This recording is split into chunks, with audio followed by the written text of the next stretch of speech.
हाँ जी।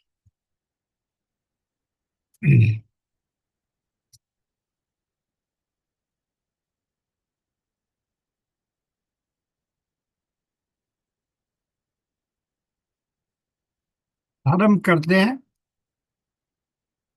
कृष्णाय वासुदेवाय हरये परमात्मने प्रणतक्लेशनाशाय गोविंदाय नमो नमः। गोविंदाय नमो नमः। गुरुर्ब्रह्मा गुरुर्विष्णु गुरुर्देवो महेश्वरः गुरु साक्षात् परब्रह्म तस्मै श्री गुरुवे नमः। श्री गुरुवे नमः।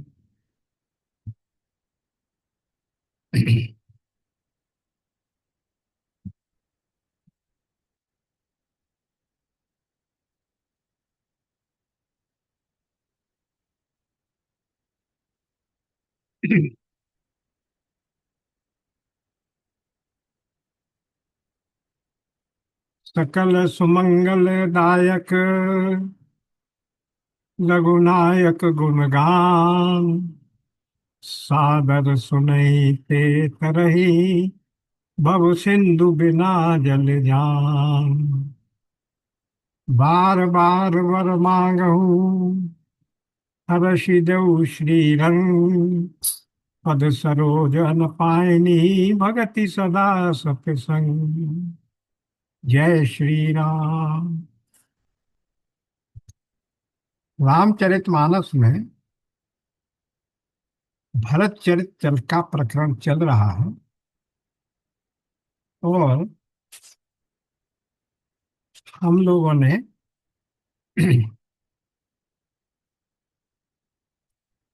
कहाँ तक कर लिया था।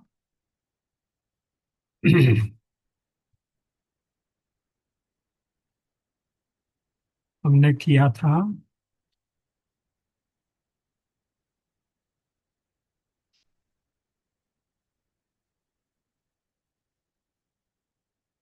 हम्म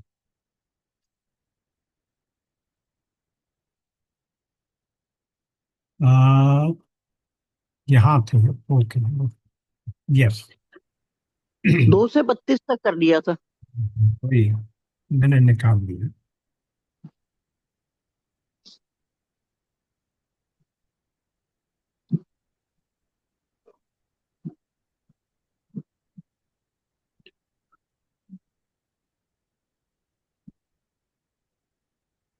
प्रकरण ये चल रहा था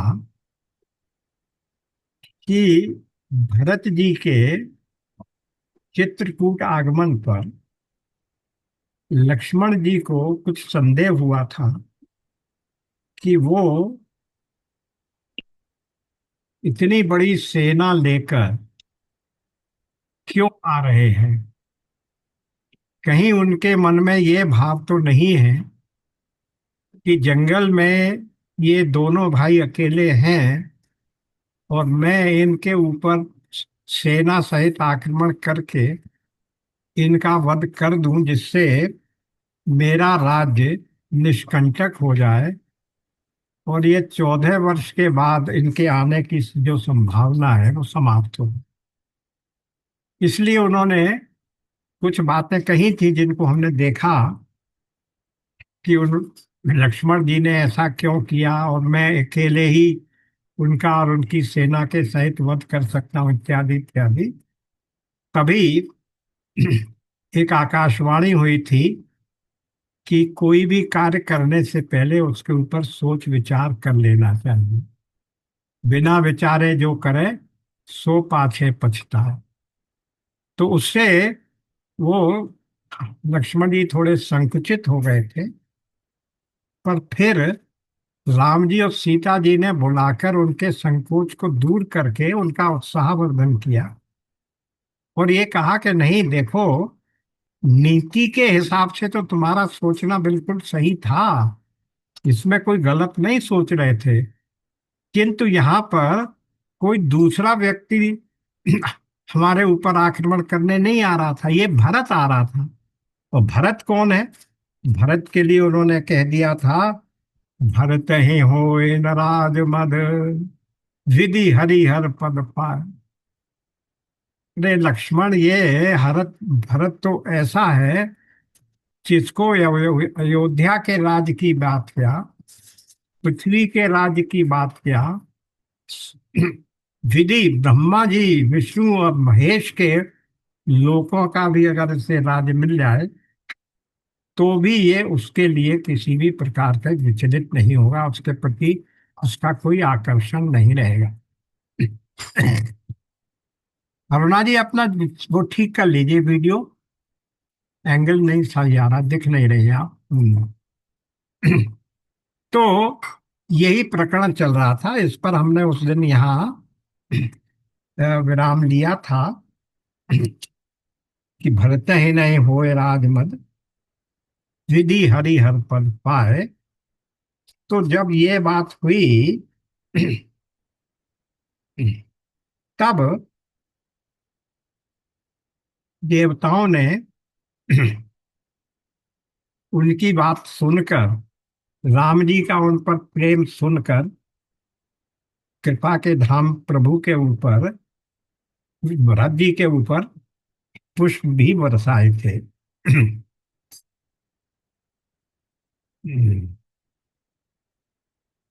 अब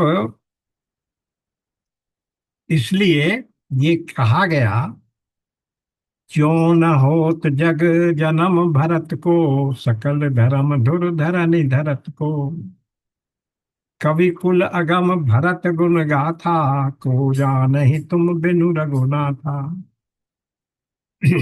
यदि जगत में भरत का जन्म नहीं होता तो पृथ्वी पर संपूर्ण सर्व धर्मों का धुरी, संपूर्ण धर्मों की रक्षा, संपूर्ण धर्मों की स्थापना को जो बचाए हुए हैं, वो फिर ऐसा कौन करता? कवि कुल के लिए अगम, यानी उनकी कल्पना से भी तीत भरत जी के गुणों की कथा आपके सिवा और कौन जान सकता है? ये राम जी से कह रहे हैं ये।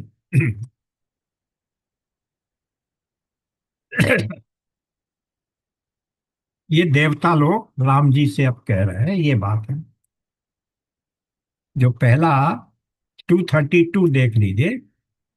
सुन रघुबर बानी विबुध, देख भरत पर हेत, सकल सराहत राम सो, प्रभु को कृपा निकेत।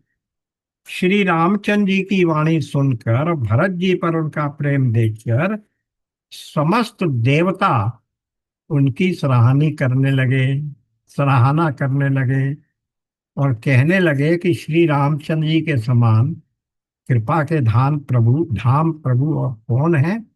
और ये बात देवताओं ने ही कही है कि जो न होत जग जन्म भरत को, सकल धर्म धर धुरी निधरत को, कवि कुल अगम भरत गुण गाथा, वो जाने तुम बिन रघुनाथा।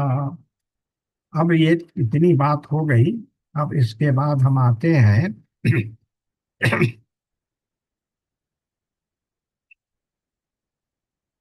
आगे आ जाइए थोड़ा सा, कि अब ये लोग वहीं रुके हुए हैं नदी के किनारे, वहां चित्रकूट तो पहुंच ही गए हैं। अब इनको जल्दी हो रही है कि हम किसी भी तरह से चित्रकूट में भगवान राम के आश्रम तक पहुंचे। तो क्या हो रहा है, जो निषाद राज उनके साथ हैं वो एक पेड़ पर चढ़ गए या एक ऊंचे पहाड़ पर चढ़ गए। और तब उन्होंने क्या कहा, तब पेज 493 पर आ जाइए, दोहा संख्या तो 236 के नीचे। तब केवट ऊंचे चढ़ धाई, कहेऊ भरत सन भुजा उठाई, नाथ देखहि बिटप विशाला, पाकर जम्बूर साल कमाला। तब केवट दौड़कर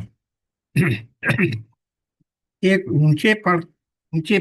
पहाड़ पर, ऊंची पहाड़ी पर, किसी ऊंचे स्थान पर चढ़ गए और भुजा उठाकर भरत जी से कहने लगा, हे नाथ, आइए देखिए, ये क्या है? विटप विशाला, ये विशाल बट के वृक्ष को देखिए, और इसके चारों ओर जो चार दूसरे वृक्ष लगे हुए हैं, कौन कौन से? पाकर, जामुन, आम और तमाल के वृक्ष हैं। उन वृक्षों के बीच में ये विशाल वट वृक्ष लगा हुआ है। तो ये क्या हो गया? ये भी पंचवटी हो गई। पांचों वृक्षों के बीच में पांच पांच वृक्ष है। चार छोटे छोटे वृक्ष हैं और एक विशाल वट वृक्ष है। तो ये पांच वृक्ष हैं, तो ये भी पंचवटी हो गई। फिर क्या कह रहे हैं?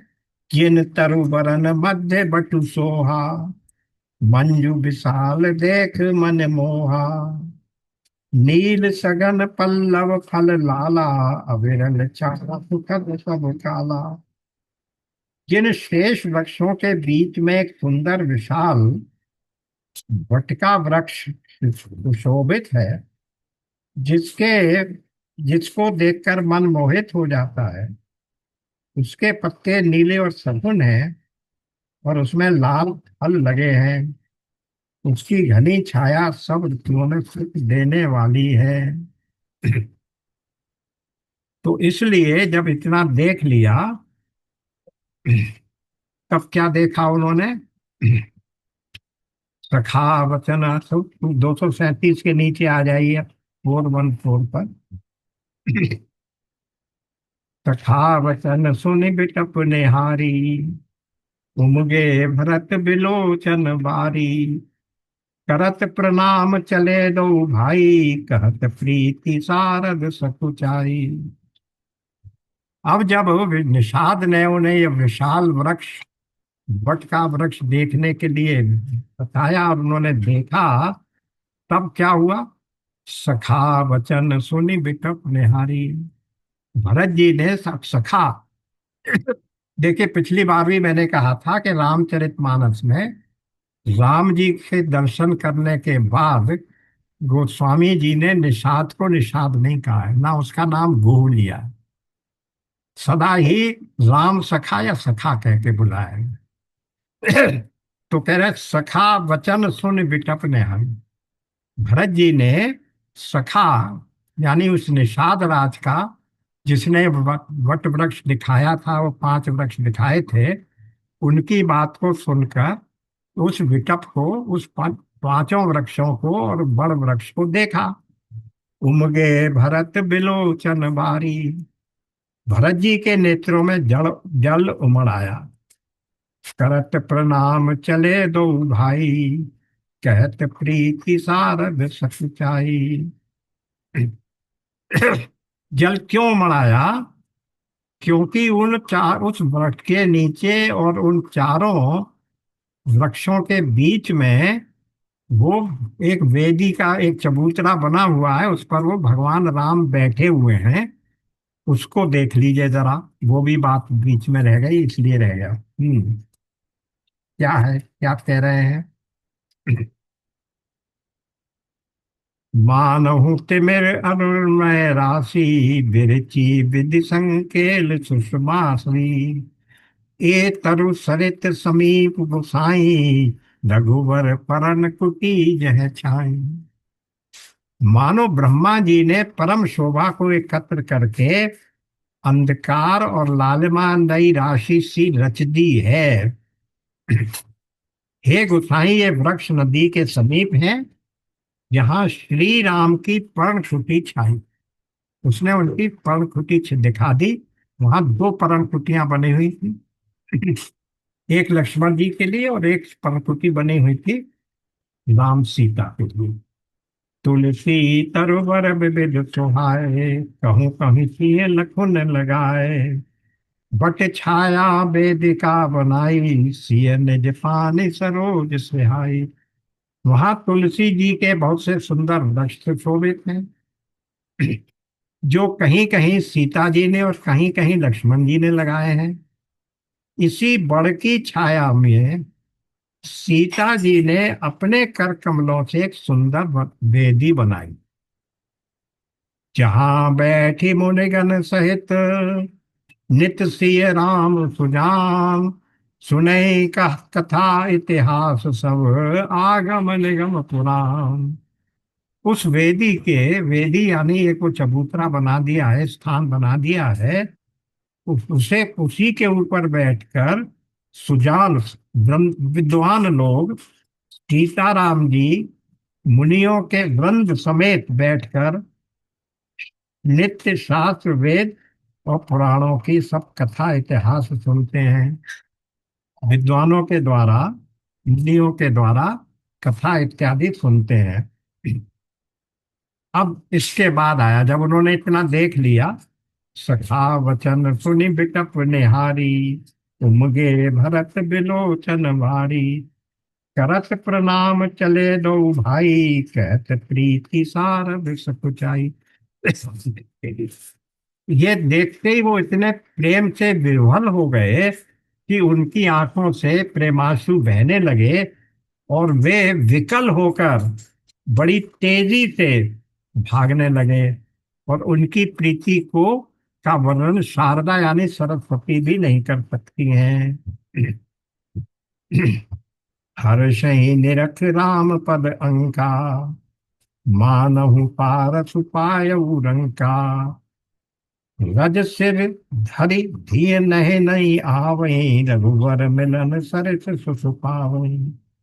श्री रामचंद्र जी के चरण देखकर दोनों भाई ऐसे हर्षित होते हैं, मानो दरिद्र पारस मणि पा गया हो। वहां की भी ये चरण चिन्ह कहाँ मिल रहे हैं? रज में। अभी वो वहां तो पहुंचे नहीं है, आश्रम में तो पर्णकुटी पर तो राम जी के वास्तविक चरण चिन्ह तो अभी उनके पास है नहीं। चरण, जो चरण चिन्ह है वो कहाँ बने हुए हैं? जो उस स्थान से लेकर उनके आश्रम तक जाने का जो रास्ता है, उसकी रज में जब जब भगवान वहां विचरण करते होंगे, उनके चरण चिन्ह बने हुए हैं। हर्षहि निरख राम पद अंका। चरण चिन्ह देखकर दोनों भाई ऐसे हर्षित होते हैं, मानो दरिद्र पारस पा गया हो। वहां की रज को मस्तक पर रखकर हृदय में और नेत्रों में लगाते हैं, और श्री रघुनाथ जी के मिलने के समान सुख पाते हैं। मानो हम स्वयं भगवान रामचंद्र जी का ही हृदय स्पर्श कर रहे हैं। हमारा हृदय उन्हीं का स्पर्श कर रखा है। अब इसके आगे चलिए। सखास, अब जब वहां पहुंच गए तब क्या दिख रहा है उसको? पेज 230, 495 238 के नीचे, दोहा संख्या 238 के नीचे की चौपाई। सखा समेत मनोहर जोटा, लखेऊ न लखन सखन बन ओटा। भरत दीख प्रभु आश्रम पावन, सकल सुमंगल सदत सदन सुहावन। अब ये वहां पहुंच गए, इसके साथ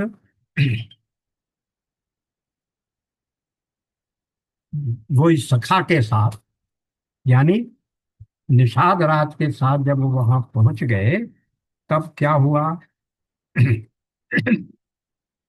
तब उनको क्या देखा? सबसे पहली चीज जो उन्हें दिखी,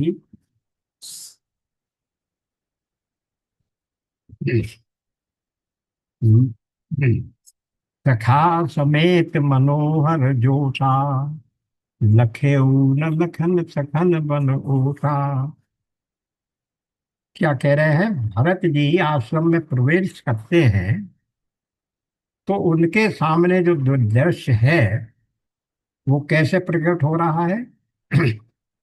सखा समेत मनोहर जोटा। भरत जी और शत्रुघ्न जी आश्रम में प्रवेश कर गए, दोनों, जोटा का मतलब है दोनों का जोड़ी। सखा समेत मनोहर जोटा, ये मनोहर जोड़ी जो थी वो आश्रम में प्रवेश कर गई।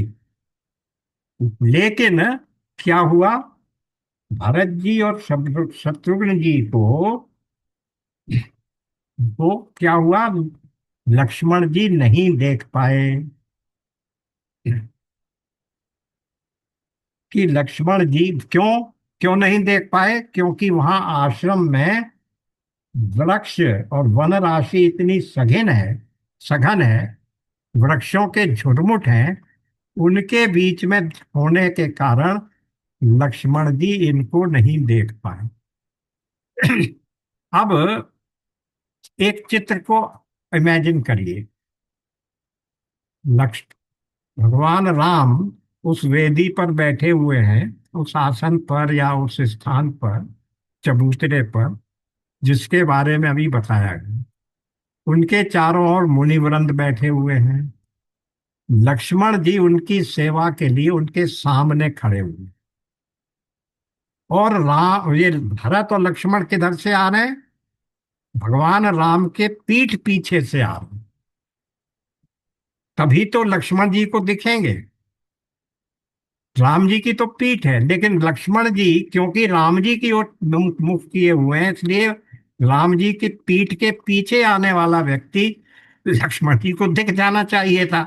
किंतु गोस्वामी जी क्या कह रहे हैं कि लक्ष्मण जी को भरत और शत्रुघ्न इसलिए नहीं दिखे कि वहां उस स्थान पर वृक्षों का इतना झुरमुट था, इतनी घनी हरियाली छाई हुई थी कि उसके बीच में ये छिप गए और लक्ष्मण जी उनको साक्षात नहीं देख पाए।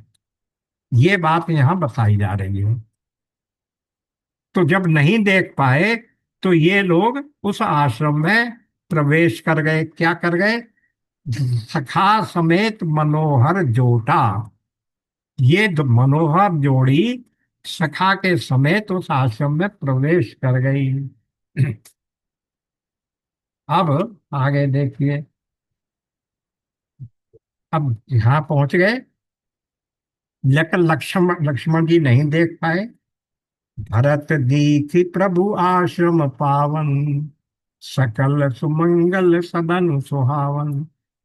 अब भरत जी की जो पहला रिएक्शन है वो क्या है, उनको सबसे पहले आश्रम दिखा, और उस आश्रम को देखकर उनमें उन्होंने क्या सोचा कि वो आश्रम कैसा है, उस आश्रम की पवित्रता, वातावरण की पवित्रता। ये देखिए देखिए, पढ़िए फिर से इसको। भरत दीख प्रभु आश्रम पावन, पवित्रता, शुचिता, ये पहले दिखी।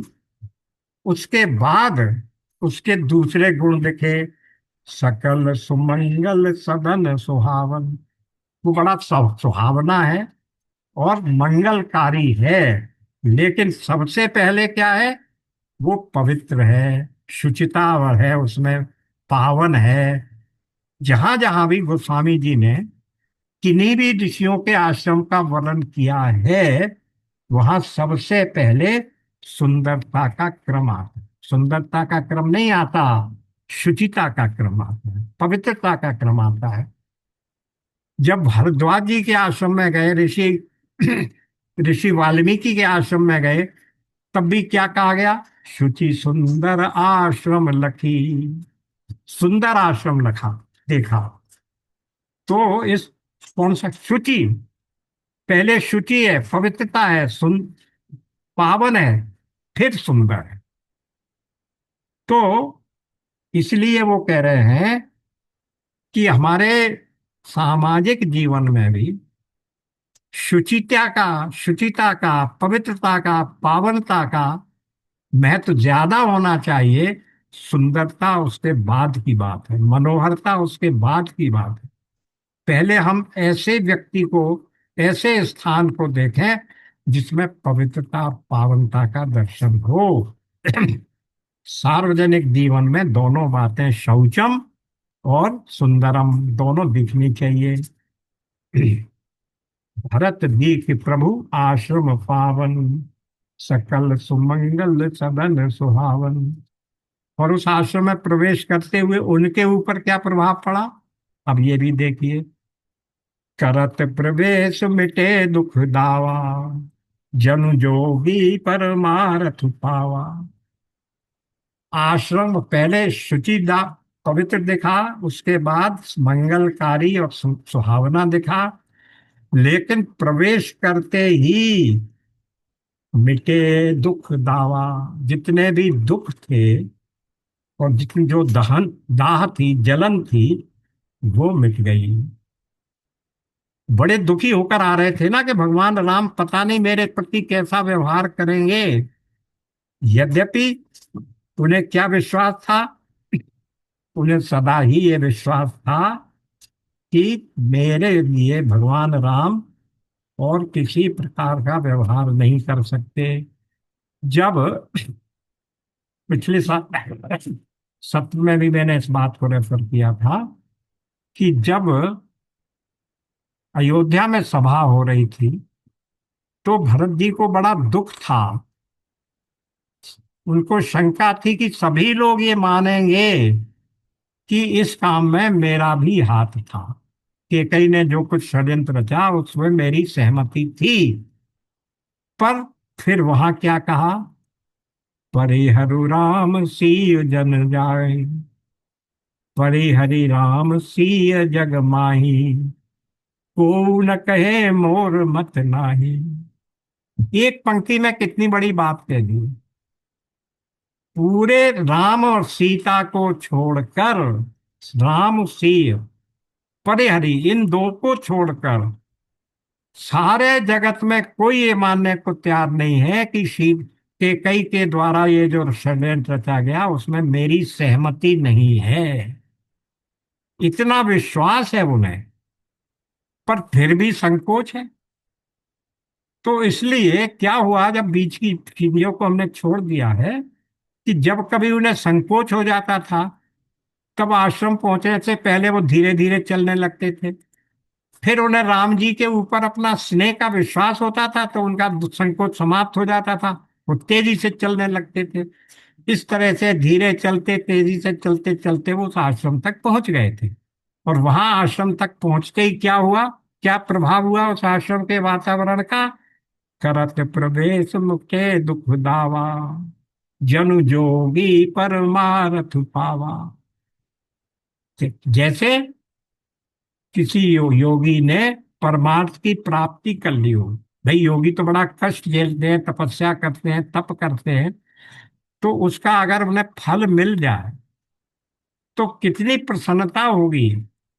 तो वही कह रहे हैं कि करत प्रवेश मिटे दुख दावा, जन जोगी परमारथ पावा। फिर क्या हुआ, जग जोगी परमारथ पावा। अब उसके बाद आ जाइए इस पर। हम्म। इनको अब क्या दिखे भगवान, देखे भरत लखन प्रभु आगे, पूछे बचन कंठ कहत अनुरागे। पेज 495 की चौपाई दो है। 238 के नीचे की चौपाइयां पढ़ना।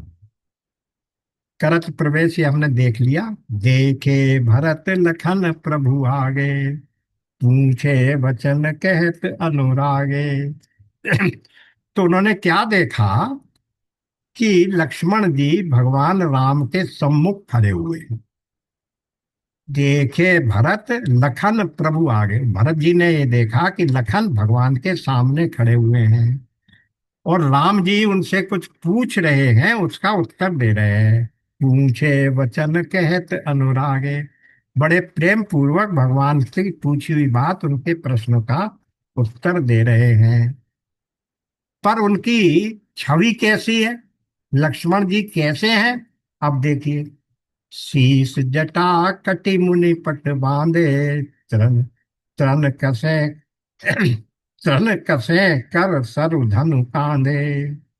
सिर पर जटा है, कमर में मुनियों का वल्कल वस्त्र बांधे हैं, मुनिपट। शीश जटा कटी, कटी कमर, मुनिपट। मुनियों का वस्त्र क्या होता है? जैसे वल्कल पहनते हैं या एक कपड़ा पहनते हैं मुनि लोग, वो कमर पर वो बंधा हुआ है। फिर तरकस, चरण कसें कर, सरु धनु कांधे। तरकस कसा हुआ है, हाथ में बाण, सर कर सरु धनु कांध। हाथ में बाण है और कंधे पर धनुष रखा हुआ है। आप देखिए पूरी वीर वेशा में खड़े हुए हैं। भले भले ही मुनियों के वेश में हैं, ब्रह्मचारी के वेश में हैं, लेकिन पूरा वीरों का वेश है, क्योंकि एक क्षण की भी चूक नहीं होनी चाहिए, सदा ही सावधान है। तो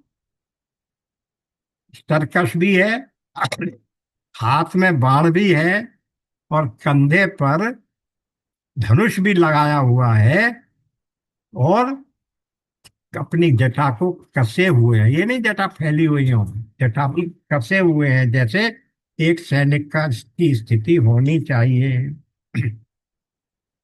तो ये तो भगवान दिखे, वो लक्ष्मण जी दिखे। अभी भगवान नहीं दिख पा रहे हैं ना, क्योंकि भगवान की तो पीठ है उनकी तरफ। ये लक्ष्मण जी दिख, को ऐसा दिखा कि वो ऐसे बैठे हुए हैं। ऐसे क्यों है लक्ष्मण जी? क्योंकि प्रहरी की भूमिका है उन लोग। वो तो रात दिन जगते जग कर सी और राम का की रक्षा करते हैं, उनका उनके ऊपर पहरा देते हैं, तो इसलिए वीर वेश में है। अब देखे क्या कह रहे हैं। अब नीचे की पंक्ति पर आ जाए। वेदी पर मनु मुनि साधु समाजू, सिय सहित राजत रघुराजू। वेदी पर, वही उस स्थान पर, मुनि तथा साधुओं का समाज बैठा है, और सीता जी सहित श्री रघुनाथ जी विराजमान हैं। अब एक बात की ओर मैं फिर आपका इंगित कराना चाहता हूँ, ध्यान इंगित कराना चाहता हूँ। पूरी रामचरित मानस पढ़ जाइए, कहीं भी सिया शब्द नहीं प्रयोग हुआ। सीय, ये देखिए यहाँ क्या कहा, सीय सहित राजत रघुराजू। और उससे पहले क्या कहा था? परे हरे राम सीय जगत माही। वहां भी सीय कहा था। जहां जहां भी सीता जी को रेफर, या तो सीता जी कहा है, जनक नंदिनी कहा है, लेकिन सिया नहीं कहा। तो हम जो लोग जो बोल देते हैं ना, बोल सियावर रामचंद्र की जय, रामचरित मानस के अनुसार ये संबोधन उचित नहीं है। बोल सियावर रामचंद्र की जय। यहां भी यही आगे भी देख लेंगे आप, सी आएगा या सीता आएगा। अब आगे चलिए। विराजमान है, और उनका भी अब राम जी की वेशभूषा कैसी है इसका वर्णन कर रहे हैं, जब भरत जी को कैसी दिखी। बल कल बसन जटल तनु श्यामा, जनु मुनि वेश कीन रति कामा। कर कमलन धनु सायक फेरत, जिय की जरन हरत हंसी हेरत। अब कैसे देखे, पीछे ही से देख रहे हैं अभी। वलकल वसंत पहने हैं, वही मुनियों वाले वसंत। और फिर क्या है, ज, जटिल जटा पहने हुए हैं, और शरीर का रंग श्याम वर्ण है, श्याम शरीर है। जनु मुनि वेश कीन रति कामा। और सीता जी और राम जी साथ साथ बैठे हुए हैं, तो ऐसा दिख रहे हैं मानो कामदेव और उनकी पत्नी रति, कामदेव की पत्नी का नाम रति है, वो दोनों साथ साथ यहाँ मुनि का वेश धारण किए हुए यहाँ बैठे हैं, क्योंकि वलकल वस्त्र पहने हैं। सीता जी भी ऐसे ही इसी साधारण वेशभूषा में है। तो और पर एक बात और देखिए, क्या कर रहे हैं? कर कमल धनुषायक फेरत, अपने हाथों से, अपने हाथ जो धनुष है उनके पास रखा हुआ है, और बाण रखे हैं, धनुष बाण उनके पास भी रखे हुए हैं, उन पर वो अपने हाथ फेर रहे हैं। यानी उस वीर वेश से वो कभी भी किसी भी क्षण मुक्त नहीं होते। लक्ष्मण जी तो पूरी वेशभूषा कसे हुए रखते हैं। यहाँ भगवान ने धनुष को कंधे पर नहीं लगाया हुआ है, लेकिन उनके पास बड़ बाण और धनुष रखे और उन पर वो हाथ फेरते जा रहे हैं। ऐसी उनकी वेशभूषा है, हाथ फेर रहे हैं। अब इसके आगे क्या हुआ, इसकी अगली पंक्ति क्या हुई? जियति जरन हरति हंसी हेरा।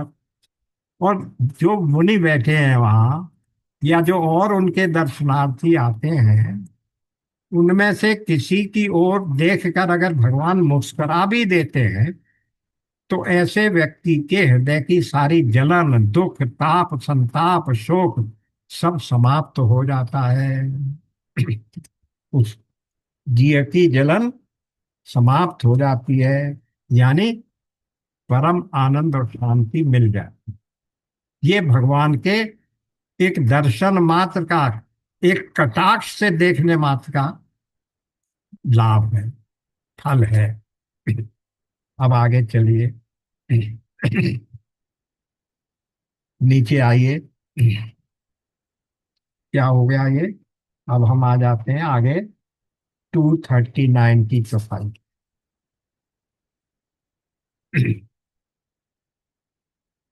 हम्म,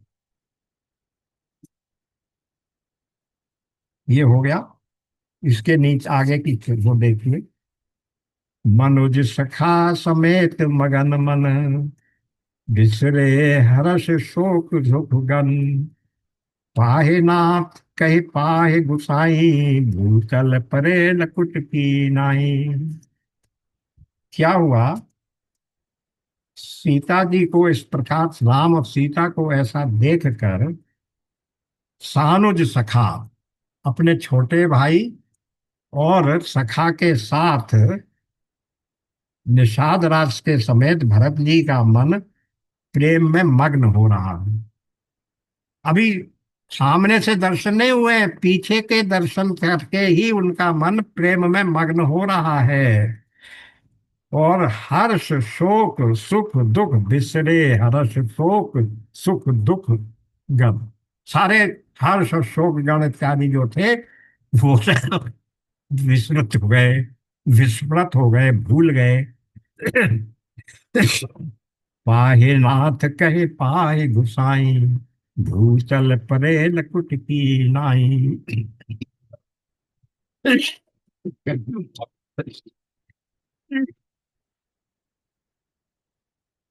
तो अब उनका ऐसा दर्शन देखकर वो चले जल्दी से उनका दर्शन करने के लिए। तो क्या हुआ? गिर गए। और रास्ते में आने से पहले क्या कहा, वहीं पीछे से ही, बिसरे हर्ष शोक सुख दुख गन। हर्ष शोक मिट गए ये नहीं, इसको दूसरे तरह से सोचिए। भगवान राम के सानिध्य में जो आ जाए, उसमें हर्ष शोक रहते कहाँ हैं जो मिटेंगे? तो इस चौपाई का अर्थ क्या है? ना उनके मन में हर्ष है ना शोक है। ये इस पंक्ति की बारीकी है। हर्ष और शोक से परे हैं, गुणातीत हो रहे हैं, सुख दुख से परे। भगवान के आश्रम की पवित्रता का ये प्रभाव। हर्ष शोक से ऊपर, ना हर्ष है ना शोक है। द्वंद्व चित्त से भाग गए, और वो लपक कर भगवान राम की ओर जाने लगे हैं, तभी बीच में लड़खड़ाकर गिर पड़ते हैं। जैसे कोई डंडा गिरता हो भूतल पर परे लकुट की नाई। और क्या कह रहे हैं? पाए नाथ कहे पाए गुसाई, हे नाथ मुझे, हे नाथ मैं आपकी शरण में हूँ, वे मुझे पहचानो, मुझे मेरी रक्षा करो, रक्षा कीजिए, रक्षा कीजिए। हे नाथ मेरी रक्षा कीजिए, हे गुसाई मेरी रक्षा कीजिए।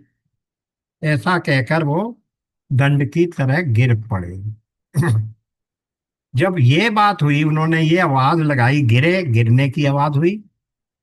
और इसके साथ साथ जब उन्होंने भगवान से क्षमा मांगी, उनकी कृपा मांगी, पाहे नाथ मेरी रक्षा कीजिए, हे गोसाई मेरी रक्षा कीजिए, जब ये सब बोले, तब क्या हुआ?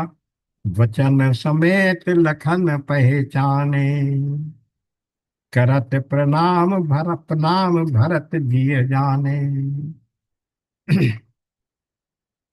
क्या हुआ कि अब उनके वचन सुनकर लक्ष्मण ने पहचान लिया कि वो क्या है, राम, भरत जी आए हैं।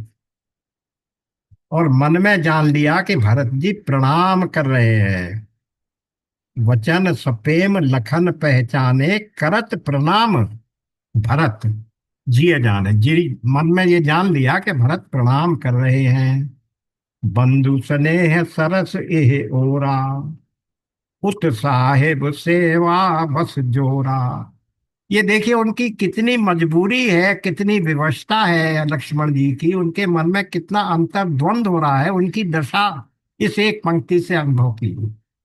क्या कह रहे हैं? बंधु स्नेह सरस एह ओरा, इस ओर, एक ओर भाई भरत जी का सरस प्रेम, और उधर सेवा की कर्तव्य बाध्यता, साहेब सेवा। अब वो साहेब के सेवा से बस क्या हुए हुए हैं? साहेब सेवा से बंधे हुए। तो उसे उठाने के लिए जाने की इच्छा है, लेकिन नहीं जा सकते। क्यों?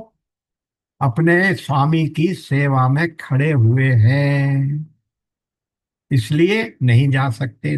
तो उनके मन में कितनी दुविधा हो रही है, ये कर्तव्य भी नहीं छोड़ सकता और वो भी नहीं कर सकता।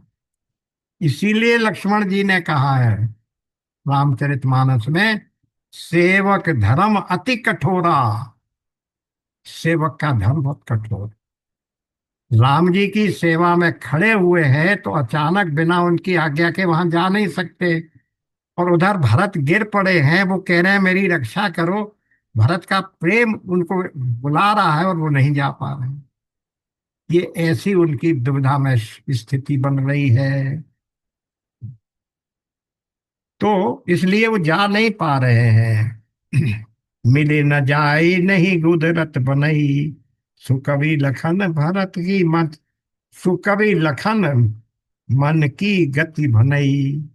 न तो क्षण भर के लिए भी सेवा से पृथक होकर मिलते ही जा सकते हैं, मिलने ही जा सकते हैं, और न प्रेमवश उनको छोड़ने का, उनकी उपेक्षा करनी नहीं कर सकते। कोई श्रेष्ठ कवि ही लक्ष्मण जी के चित्त की इस दुविधा का वर्णन कर सकते हैं। सही बात। वे सेवा भार रखकर रह गए। क्या हुआ? रहे राखी सेवा पर भारी, चढ़ी चंग जनु खेत खिलारी। अब इन दोनों में, प्रेम बात में, अपने भ्रातृ प्रेम पर और सेवा पर कौन भारी पड़ा? सेवा। रहे राखी सेवा पर भारी। मानो क्या हुआ? सेवा पर भार रखकर रह गए, यानी वो उसी को विशेष महत्वपूर्ण जब समझकर उसी में लगे रहे, से छोड़कर नहीं गए।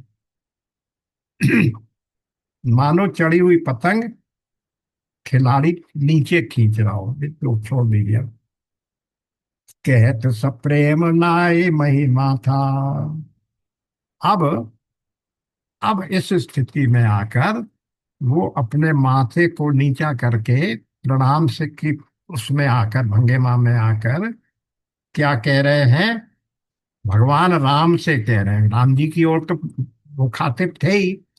तो क्या कह रहे हैं? कहत सप्रेम नाय मुख मुह नाय मही माथा, भरत प्रणाम करत रघुनाथ। लक्ष्मण जी ने प्रेम सहित पृथ्वी पर मस्तक नवाकर कहा, हे रघुनाथ जी, मही का पृथ्वी है, भरत जी प्रणाम कर रहे हैं। ये सुनते ही उठे राम सुन प्रेम अधीरा, कहूं पट कहूं निशंग धनु तीरा। कितनी विह्वलता से, कितनी तीव्रता से राम जी उठे। क्या उठे? जगन्नाथ जी प्रेम में अधीर होकर उठे। क्या हुआ? कहीं वस्त्र, कहीं धनुष, और कहीं तीर, कहीं तरकस, कहीं धनुष, और कहीं वस्त्र, बाण, सब गिर गए। जो उनके बगल में तो रखे थे, उन पर हाथ फेर रहे थे, वो सब भूल गए। अपना वस्त्र जो उत्तरी पहने हुए थे वो भी गिर गया। बर बस लिए उठाई उर, लाए कृपा निधान, भरत राम की मिलनी नख, बिसरे सबई अपान। कृपा निधान श्री राम जी ने उनको जबरदस्ती उठाकर हृदय से लगा दिया।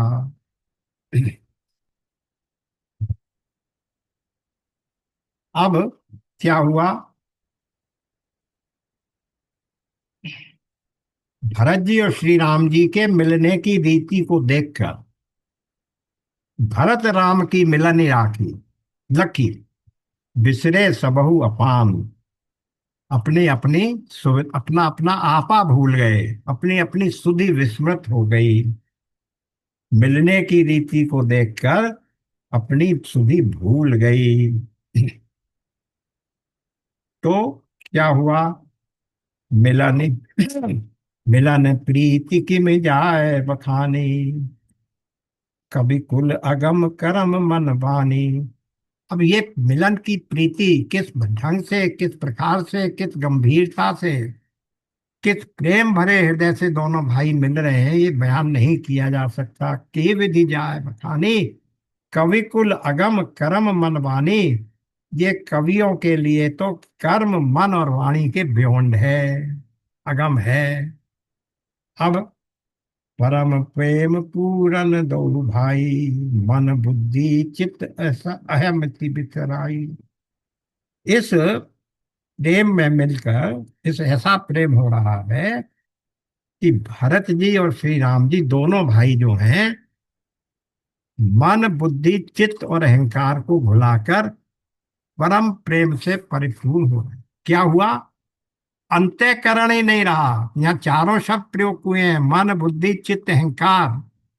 ये क्या है? हम लोग गीता में पढ़ते हैं, अंतःकरण में कौन से चार तत्व होते हैं?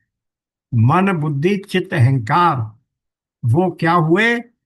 मन बुद्धि चित्त और अहंकार को भुलाकर परम प्रेम से पूर्ण हो रहे हैं।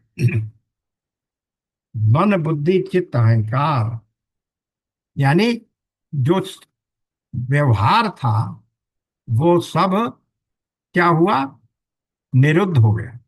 जब मन बुद्धि चित्त अहंकार आपका अपने आप को भूल जाए, शांत हो जाए, तब क्या होता है? निर्विकल्प समाधि लगती है। निर्विकल्प समाधि में अंतःकरण नहीं है।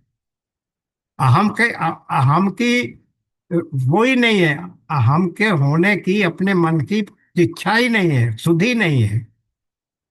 मन के होने की एग्जिस्टेंस, अंतःकरण के होने की आशा ही नहीं है, ज्ञान ही नहीं है। क्योंकि पूरा अंतःकरण निरुद्ध हो गया, वही की वहीं रह गया। तो ऐसे इसी को क्या कहते हैं? निर्विकल्प समाधि।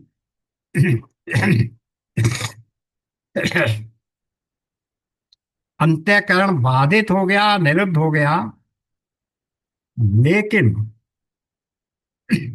निर्विकल्प समाधि में क्या होता है ये समझिए थोड़ा। ध्याता ध्यान और ध्येय, ज्ञाता ज्ञान और ज्ञेय, तीन की हम त्रिपुटी बोलते हैं। ज्ञाता क्या होता है? जिसको जानने की इच्छा है। ज्ञान क्या होता है? जिसके माध्यम से, जिसकी सहायता से हम जानेंगे। और ज्ञे क्या होता है? उसको जानना है। अब इस ज्ञाता, ज्ञान और ज्ञे की त्रिपुटी में देखिए, हमें किसको जानना है? ब्रह्म को जानना। वो हो गया ज्ञे। और कैसे जानना है? ज्ञान के द्वारा जानना है। तो हमारे जो ग्रंथ उपनिषद इत्यादि हैं, ब्रह्म सूत्र इत्यादि, वो हो गए ज्ञान। और किसको जानना है? मुझे और आपको जानना है। तो हम लोग कौन हो गए? जानने के इच्छा वाले ज्ञाता। लेकिन जब हम उस स्थिति में पहुंच जाते हैं, जब त्रिपुटी समाप्त हो जाती है, तब क्या होता है? न ज्ञाता रहता है, न ज्ञान रहता। केवल गे रह जाता है। फिर ना मैं हूं, ना मैंने जिस ज्ञान के द्वारा वो किया वो भी नहीं है। हम सब एकम एक होके केवल वही रह गया जिसको जानना चाह रहे थे। यही तो हम तत्वमसी इत्यादि में पढ़ रहे हैं ना, कि केवल वही है। तो मैं वही हूं, मैं वही हो गया। तो ज्ञाता, ज्ञान और ज्ञे में ज्ञान रह गया, वो ज्ञे रह गया, ज्ञान खत्म, ज्ञाता खत्म। इसी प्रकार ध्याता, ध्यान और ध्येय, ध्यान भी गया, ध्याता भी गया, ध्येय मात्र रह गया, जिसको ध्यानने के लिए हम घूम रहे थे, जिसका ध्यान कर रहे थे। ध्यान किसका कर रहे थे? उसी परम परम प्रेम का। तो बस वही, दोनों के बीच में वो परम प्रेम रह गया। प्रेम, केवल प्रेम बचा रहा और अंतःकरण का व्यवहार समाप्त है। देखिए, गोसाई जी कहीं ना कहीं किन्हीं छिपी छिपी चौपाइयों में भी वेदांत की बातों को प्रवेश करा ही देते हैं। इस बात में ही कह के उन्होंने वेदांत की सिद्धांत को, त्रिपुटी के सिद्धांत को यहाँ प्रवेश करा दिया। अब इसका प्रभाव क्या हुआ? जब ना ध्याता है, ना ध्यान है, अंतःकरण ही नहीं है, तब क्या होगा? फिर क्या हो गया वो? कहो सुप्रेम। हाँ, अब क्या हो गया?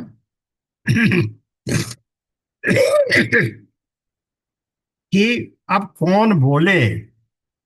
जब सब कुछ शांत हो गया, तो को कुछ कहे न को कुछ पूछी। निकाल लीजिए 242, चौपाई 242 के ऊपर, चौपाई संख्या 4, पेज 498।